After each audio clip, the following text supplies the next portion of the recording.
జరిగింది. 19 ఇయర్స్ ఆ అబ్బాయి. అబ్బాయి పేరు వచ్చేసరికి ఆయుష్.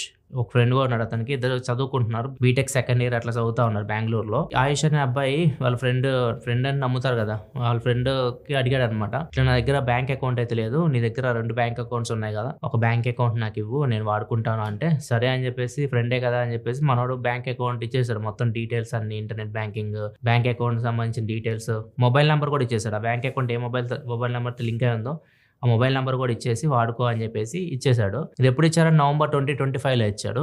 ఇప్పుడు ఇతని ఇంటికి ఎవరైతే ఇచ్చాడో ఫ్రెండ్ బ్యాంక్ అకౌంట్ ఆయుష్‌కి, అతని ఇంటికి ఐటీ అఫీషియల్స్ అయితే వచ్చారు. ఇన్‌కమ్ టాక్స్ వాళ్ళైతే వచ్చారు. ఎందుకంటే అతని అకౌంట్‌లోకి డబ్బులైతే వచ్చినాయి. 7 కోట్ల రూపాయల వరకు డబ్బులొచ్చినాయి. మళ్ళీ ట్రాన్స్‌ఫర్ అయిపోయినాయి. సో, డబ్బులన్నీ సైబర్ స్కామ్ చేసి తీసుకుంటూ ఉంటారు కదా! వాటి నుంచి వచ్చిన డబ్బులనమాట అవి. అంటే ఈ ఆయుష్ అనే అబ్బాయి ఎవరో సైబర్ నేరగాలతో కాంటాక్ట్‌లో అయితే ఉన్నాడు.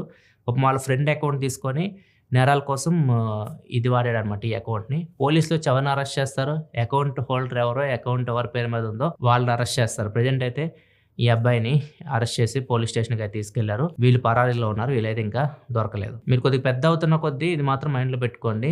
మీ అకౌంట్స్ ఎవ్వరికీ ఇవ్వద్దు. మీ పేరు మీద ఎవరైనా అకౌంట్స్ క్రియేట్ చేశారనుకోండి, వాళ్ళు ఏమి స్కామ్ చేసినా గానీ మిమ్మల్నే పట్టుకుంటారు. ఎందుకంటే అకౌంట్ మీ పేరు మీద ఉంది కదా! సో, మీరు ఎన్నైనా చెప్పండి వాళ్ళు వినరు. పోలీసులు గానీ, లా ప్రకారం అయితే మీరు తప్పు చేసినట్టు అయితది. జాగ్రత్తగా అయితే ఉండండి. ఇది ఫ్రెండ్స్.